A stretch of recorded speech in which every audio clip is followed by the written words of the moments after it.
ignoring the globalist discriminating against all of us.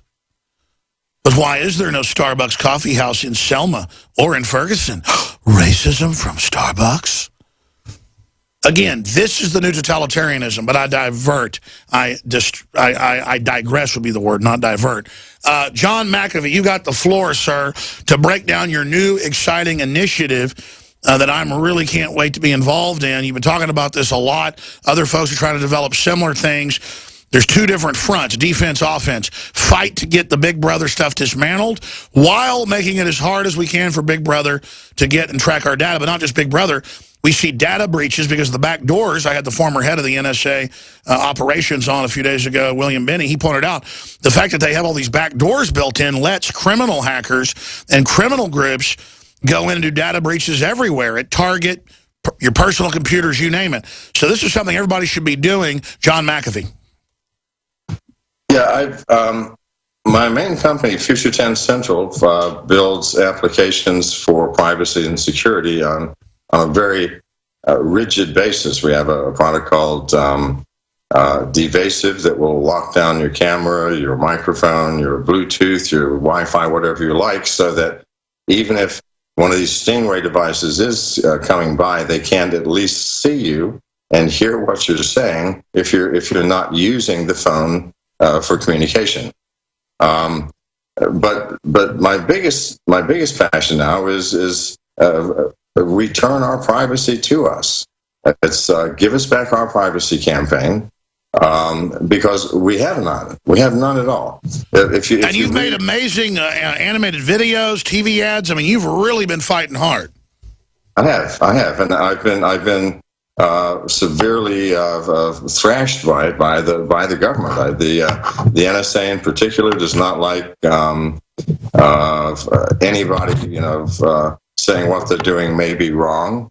I have IRS audits. I have you name the harassment that can happen to someone, and it's happening to me now.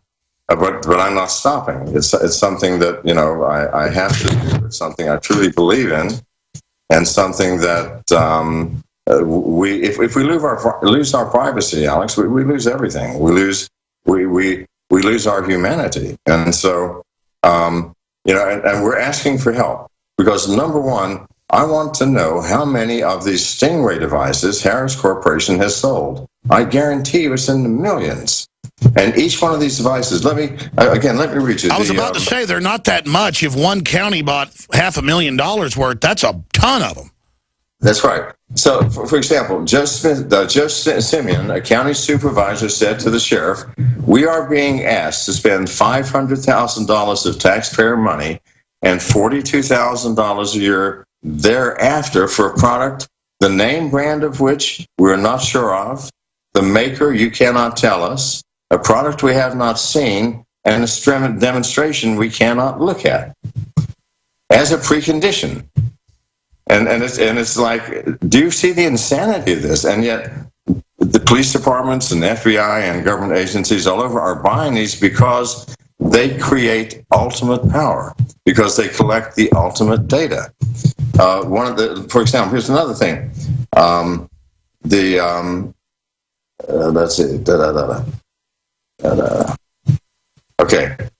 What has opponents particularly concerned about Stingray is that the technology, unlike other phone surveillance methods, also scans all the cell phones in the area where it is being used, not just the target.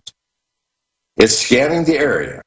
And so what is the government doing with that information? Well, I mean, that's what Google got in trouble with their Google cars stealing people's passwords. This is criminal black hat hacking. They're committing felonies every milliseconds with these. Of course they want to keep it secret, because then that'll kill the market for these things. Of course, and they're making a fortune on these things. It's a multi-billion-dollar company, and one of the prime defense contractors. They allegedly only sell to law enforcement agencies, but you know for a fact that if the police have something, the bad guys have the same thing, and they've taken it apart and looked at it, and they know what it is.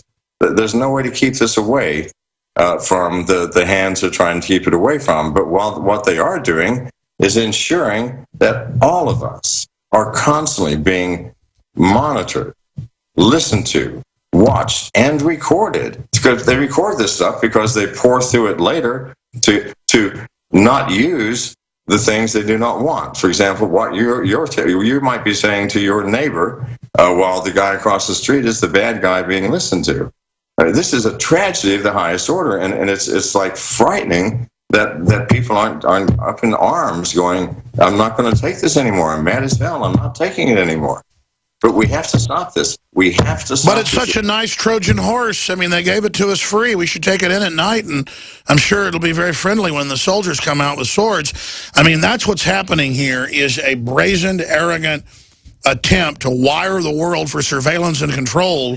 I'm not worried about a robo-apocalypse AI taking over. I think down the road that could happen. I'm worried about the fact that already all the appliances that are coming out that are, quote, smart, Samsung, Droid, iPhone, they all put in their terms and conditions, hey, we're recording your voice and turning the camera on for marketing and giving it to even outside parties. So, quote, Samsung, watch what you say. I mean, imagine in America, hey, you just bought a $3,000 Samsung Smart TV. You know, if you read the 50 pages of stuff, watch what you say, Mac. I mean, it's just over the top. Well, not just that. I work with a gentleman who just left a company that does face recognition software and expression recognition software. They have a contract with Samsung to watch you while you're watching TV and note when you're smiling or laughing at a joke and when you're not laughing at a joke. Note when you feel you look indifferent or bored. Think about this. Think about this. They are watching every single thing they do. And they warn us, by the way, that Samsung in the contract says, please, if you want to do a private conversation, don't do it in front of our television because it will be recorded and sent to a nameless third party. We're putting up with this shit, Alex. We are putting up with this. Something is wrong with us as a people. Something is terribly wrong. I'm asking for people to volunteer in every single town in America to go using the Freedom of Information Act and demand, how many of these devices do you have? What have you paid for them? And what are you using them for?